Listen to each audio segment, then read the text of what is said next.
Sí, doctora. ¿El puntero también? Ya. Proseguimos entonces. Bien, a ver, solamente para que sepa, estoy contando 14 alumnos en este momento, ¿ah? Recuerden que las clases, ¿no es cierto? Se controla la asistencia a las clases. Así que al final voy a notar también esto, así que avisen a sus compañeros que estén presentes, si no van a obtener la falta, por si acaso les paso la voz. Bien, entonces vamos a hablar de esta patología. La intusición intestinal, también llamada invaginación intestinal, ya supongo que deben conocer ustedes, me imagino que en cirugía de adultos ya lo han tocado, ya lo han conversado, es un caso de obstrucción intestinal que se presenta en toda edad, también en los niños, o sea, no es una enfermedad congénita, el niño no nace con esta enfermedad.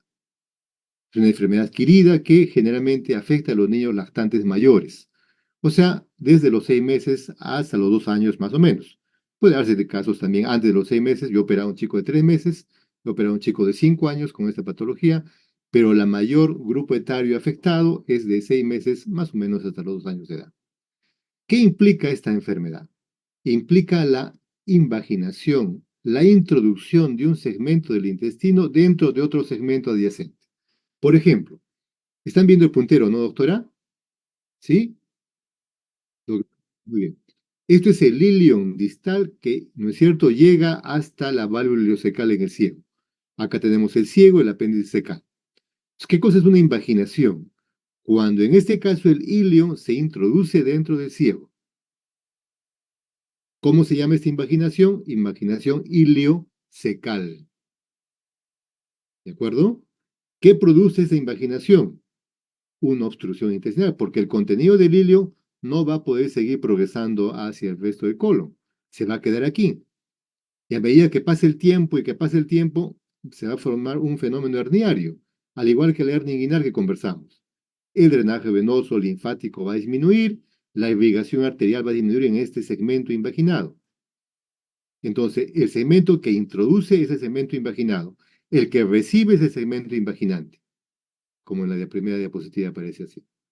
Entonces, podemos encontrar invaginaciones iliocecales más frecuentes en los niños, pero también podemos encontrar invaginaciones entéricas del intestino delgado.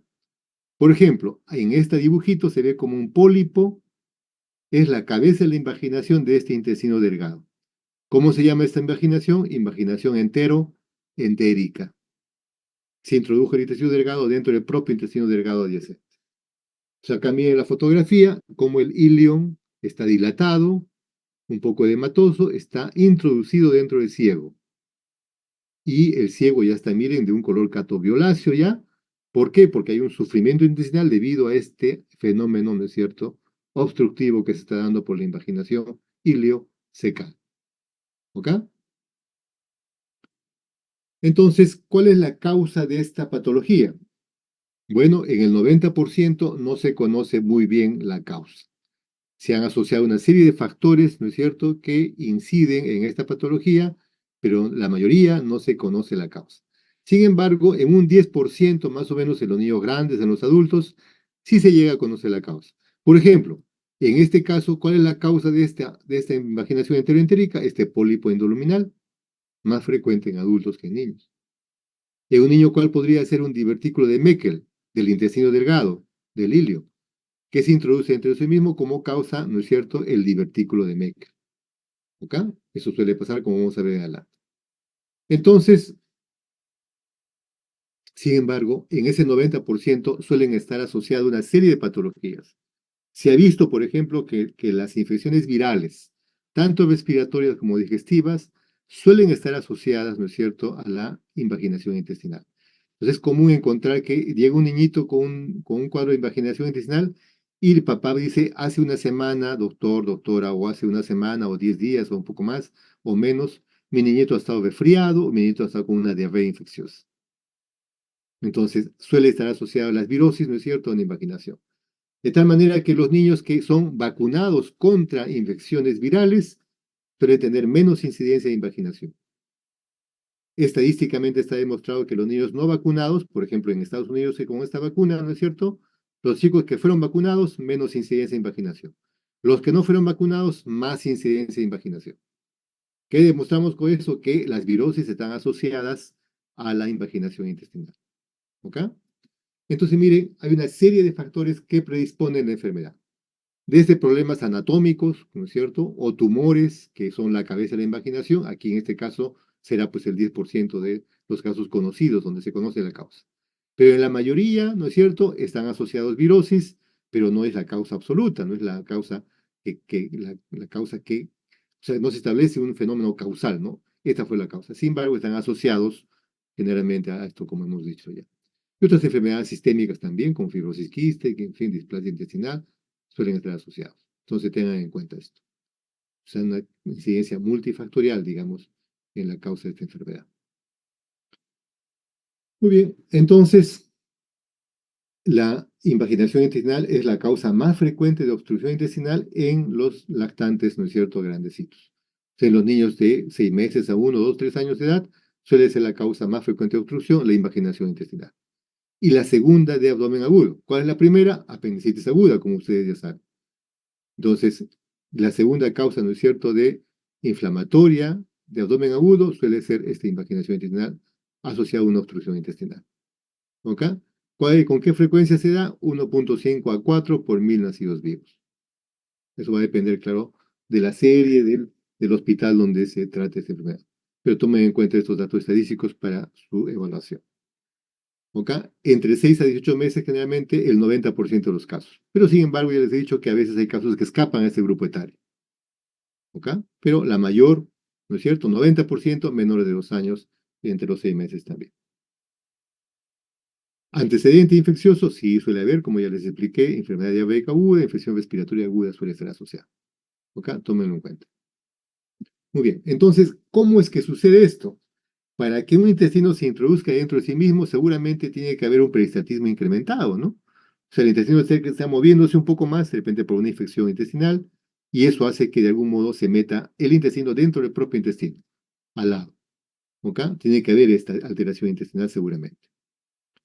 Y una vez que se ha introducido, se ha invaginado el intestino, comienza este proceso de congestión venosa, edema, ¿de acuerdo? Y a medida que pasa el tiempo, habrá una disminución del flujo arterial, isquemia, necrosis, perforación intestinal, ¿no es cierto? Peritonitis, sepsis, muerte, en ese orden, el cúmulo de complicaciones en estos pacientes. ¿Ok? Entonces, la invaginación más frecuente en los niñitos que estamos tratando es la invaginación iliocecal o iliocecocólica, como habíamos comentado. Entonces, ¿cuál es el cuadro clínico de esta patología? Al ser un cuadro de obstrucción intestinal, el niño cursará con dolor abdominal, con vómitos, ¿no es cierto? Vómitos verdosos seguramente, y distensión del abdomen. Comenzará a hincharse la pancita poquito a poquito. Y a medida que pase el tiempo, se complica más. Obviamente el paciente tendrá una repercusión sistémica, tendrá taquicardia, hipotensión, diaforesis, shock, sepsis, muerte. ¿Ok? Esto de diarrea, jalea de grosellas, es una deposición rojiza que semeja una jalea de grosellas, una mermelada de fresas, por decir otra cosa. ¿Ok? ¿Por qué se da esta jalea de grosellas? Vamos a ver este dibujito de inicio. Miren, doctores. Se introduce el ilion dentro del ciego. ¿Ok? A medida que pasan las horas, la mucosa de este intestino invaginado comienza a tener sufrimiento, ¿no es cierto?, tisular. Y toda la mucosa comienza a exfacelarse, a desprenderse de la pared intestinal. Y ese tejido exfacelado mucoso son como gotas, ¿no es cierto?, de sangre, un poco solidificadas, que comienzan a desprenderse y comienza a avanzar por el resto del colon hasta llegar al recto y es evacuada como una mermelada, como una jalea de grosella. Entonces, si tenemos un niñito, ¿dónde está esto? Con un cuadro clínico de dolor abdominal, vomitando, distensión abdominal, a veces con fiebre, dependiendo del tiempo de evolución, que además tiene una jalea de grosellas, es un cuadro clínico típico de invaginación intestinal en un lactante entre los 6 meses y 2 años de vida, generalmente. Si no tuviese jalea de grosellas, ¿qué podría ser? Hasta podría ser una apendicitis incluso. ¿No es cierto? Pero este signo típico de jalea de grosellas, como que engloba y enmarca más el diagnóstico de invaginación intestinal. ¿Ok? También hay un grupo, 5 a 10% de una presentación atípica. ¿Qué implica eso? Bebitos que no tienen este cuadro clínico, apenas un vómito por allá, una pequeña molestia, sin embargo, ya está invaginándose el segmento. Entonces, hay un grupo también que pertenece, que tiene este cuadro clínico incipiente, digamos así. Muy bien, entonces, hecho el diagnóstico presuntivo del cuadro clínico de invaginación, tenemos recursos para poder precisar, para poder, ¿no es cierto?, identificar nuestro diagnóstico.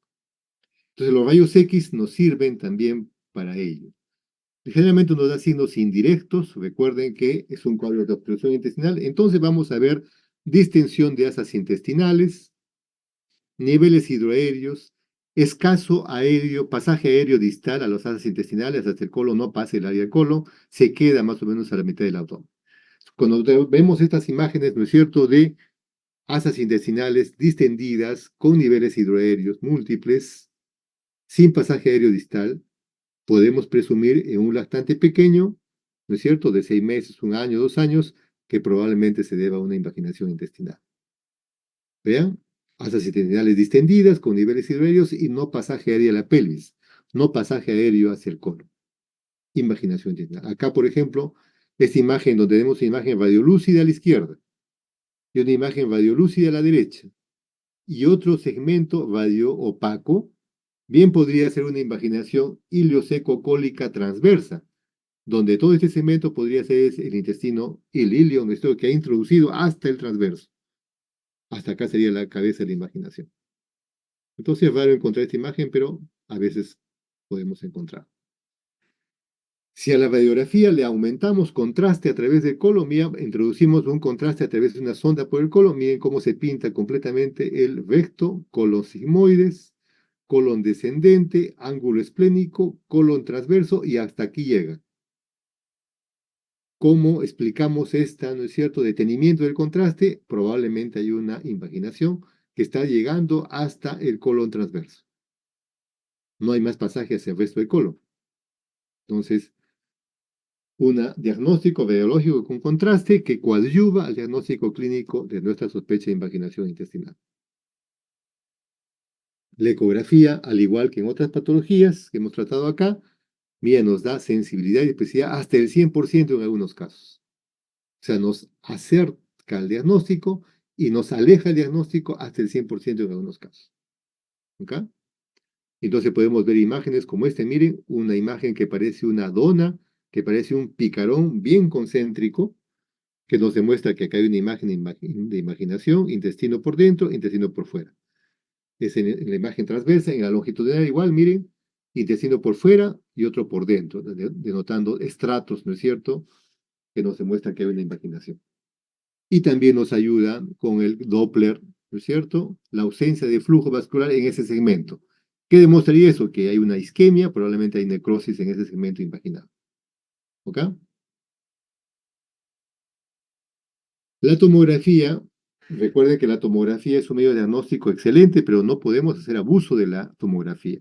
La tomografía son cientos de placas simples que definitivamente van a afectar y van a poner en riesgo por la irradiación alta que emiten la tomografía en las personas que se les somete a este examen. Entonces, solamente en casos excepcionales pedimos tomografía y también nos muestra, miren, esta imagen en el flanco, en la fosa ilíaca derecha, esta imagen concéntrica también de estratos que nos demuestra que acá hay una invaginación iliocecal. ¿Por qué iliocecal? Porque está en la derecha del abdomen. Recuerden que el ciego está a la derecha del abdomen en la mayoría de niños, entonces esto debe ser una invaginación iliocecal en un niño pequeño. Cuando encontramos, en cambio, la imagen de la invaginación a la izquierda del paciente, eso es poco probable que sea una invaginación iliocecal. Lo más probable es que sea una invaginación enteroentérica. Por lo tanto, estas imágenes es más frecuente encontrar en un adulto que en un niño. Las invaginaciones enteroentéricas por tumores generalmente se dan generalmente en adultos, muy poco frecuentes en los niños. Igual miren a la izquierda del paciente, invaginación enteroentérica. La resonancia magnética, aunque es un estudio caro, no todos los hospitales tienen resonador magnético, también podemos usar. Entonces, miren, acá se ha asociado resonancia magnética con un colon con enema y se demuestra nítidamente cómo el contraste ingresa hacia el colon, pero llega solamente a este segmento del colon ascendente, perdón, ascendente, ¿cierto? Y acá demuestra como una imagen muy bien, se nota como hay una invaginación que llega solamente hasta por más allá del cielo. Invaginación ileocecal en un niño. ¿Ok? Igual aquí, imaginación ileocecal. Muy bien. ¿Qué hacemos con un niño que tiene ya diagnóstico de invaginación? Hay algunos procedimientos, ¿no es cierto?, que no son necesariamente cirugía, que se denominan procedimientos de reducción o desinvaginación no quirúrgica, hidrostática con suero fisiológico y neumática con aire. ¿En quiénes hacemos estos procedimientos? ¿Cuáles son las indicaciones? Que el paciente tenga poco tiempo de evolución, que esté completamente estable, no tenga compromiso de no esté chocado ni con hipotensión, ¿de acuerdo? Que no tenga signos peritoneales, no tenga peritonitis, tampoco tenga signos preclaros de perforación intestinal. Entonces, con el paciente en estas condiciones podemos tentar hacer estos procedimientos de reducción o desinvaginación no quirúrgica, hidrostática y neumática. Se hace positivo hasta el 85% con líquido y hasta el 95% con aire. ¿Cómo es que procedemos a hacer estos procedimientos no quirúrgicos? Miren, en el caso de la reducción neumática, ¿no es cierto? El paciente bajo pseudoanalgesia, o sea, significa que tenemos que dormir al paciente, no podemos hacerlo despierto, por lo tanto tenemos que contar con un anestesiólogo o un clínico que haga, ¿no es cierto?, pseudoanalgesia, y también tenemos que contar con un radiólogo o un tecnólogo radiólogo que nos ayude con la radioscopía o nos ayude con la ecografía para constatar que ha sido efectivo el procedimiento. Entonces, el bebito dormidito, introducimos una sonda Foley por el ano, insuflamos el globo, luego ponemos aire a esta presión de 80 hasta 120 milímetros de mercurio y bajo visión ecográfica o fluoroscópica, ¿no es cierto?, introducimos el gas, el aire. Si el aire pasa, ¿no es cierto?, vamos a poner esta fotografía, si el aire pasa, logra pasar hasta el intestino delgado, entonces el procedimiento es exitoso. Si no pasa, entonces quiere decir que es un fracaso y podemos tentar de acuerdo a este protocolo hasta 3 intentos. ¿Por qué solamente 3 intentos, 2 intentos? Porque puede haber una complicación de perforación. Al igual que en las colonoscopías, donde también se ingresa aire o CO2, podemos perforar el intestino.